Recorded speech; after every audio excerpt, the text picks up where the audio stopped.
So we're getting down to that time of the year. I mean, it's week 12. Got 6 more weeks in the season. Um, Coaches that are on the hot seat. So I did my so there's a couple. I looked at a couple different sites to look at the top 6 coaches that are in a hot seat. I wanted to see what your opinions are on them. I do my top 5 every week. I do my power list rankings. The number one team I had on my bottom 5 right now is Jacksonville, and you've got Doug Pederson, who I don't understand why he's even still there right now.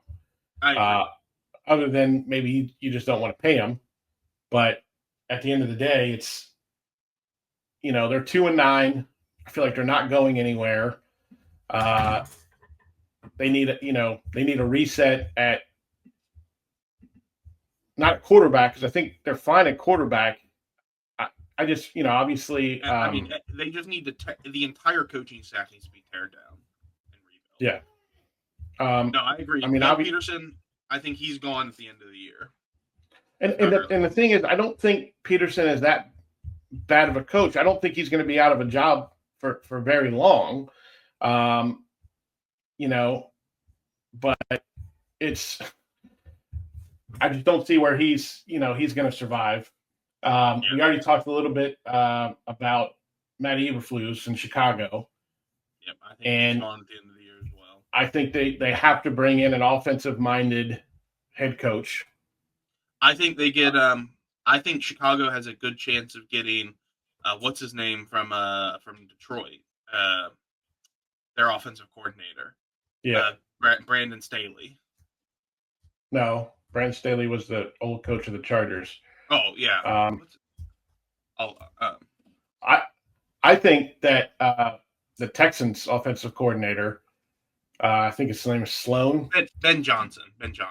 Yeah, Ben Johnson. The Texans offensive coordinator, because C.J. Stroud and Caleb have a lot of the similarities, and I told you at the beginning of the year he was on that 2013 Redskins staff. Yeah. So he's one of those guys that he's in that sort of Gruden, McVay, Shanahan sort of tree. And I think he could be a really good fit in Chicago, because you definitely need an offensive-minded head coach there to bring Caleb along. I agree. We talked a little bit about Mike McCarthy. Honestly, I think it's a 50-50. I just don't know if Jones is going to – he may look at it and go,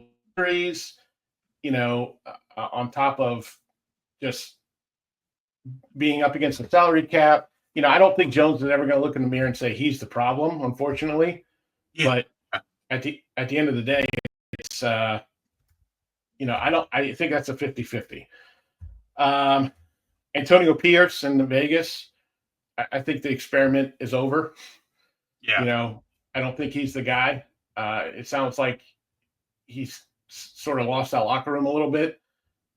And then obviously trading Adams and they need a quarterback. That's the biggest thing. But if you're going to bring in a rookie quarterback, I think you need to bring in an offensive-minded coach as well. Yeah, what the Bears should have done. Yeah, exactly. But I also think trading Devontae Adams is one thing, but how he got traded, the whole what was it, Twitter, Instagram, where the whole drama about that kind of stuff, and that's just not what you want in a head coach. So I agree. Yeah. A couple other names like Brian Daboll on the Giants. I don't necessarily see him leaving. Yeah, I agree. I think you bring in a good coach. Yeah, no, I agree, and I think if you bring in if you're bringing a new quarterback, which sounds like they wanted to before the season, they tried to trade up with the Patriots. They wanted Drake May. They probably should have taken a Penix or a Nix or something like that instead of Neighbors, which, don't get me wrong, I think Neighbors is maybe the steal of the draft, or one of the, as far as offensive, he's a stud. but I just don't see Dayball being fired. Zach Taylor with Cincinnati. I don't know. I mean, is the defense the problem? I mean, the offense isn't the problem. The defense is the problem. Yeah, I agree with that.